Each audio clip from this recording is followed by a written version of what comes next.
2026 FIFA বিশ্বকাপ দেখলে নিশ্চয়ই একটি বিষয় আপনার চোখে পড়েছে। অনেক তারকা ফুটবলারই এবার মাঠে নেমেছেন উজ্জ্বল গোলাপি ফুটবল বুট পরে। কিন্তু প্রশ্ন হলো, হঠাৎ কেন এই গোলাপি বুটের এত জনপ্রিয়তা?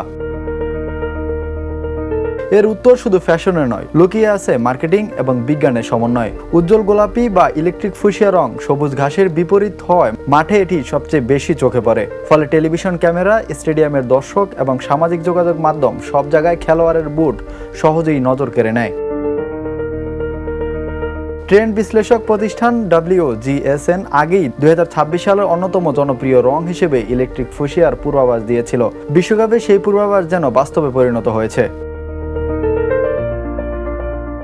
রঙিন ফুটবল বুটের ইতিহাস অবশ্য নতুন নয়। 1970-এর দশকেই সাদা ও লাল বুট আলোচনায় আসে। তবে 1994 সালের বিশ্বকাপ ছিল শেষ আসর, যেখানে সব খেলোয়াড় ঐতিহ্যবাহী কালো বুট পরেছিলেন।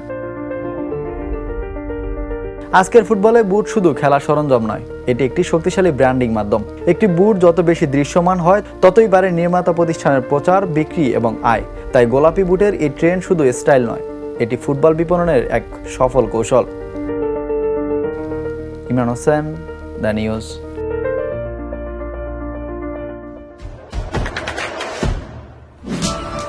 দেশে দেশে সবার সাথে দ্য নিউজ।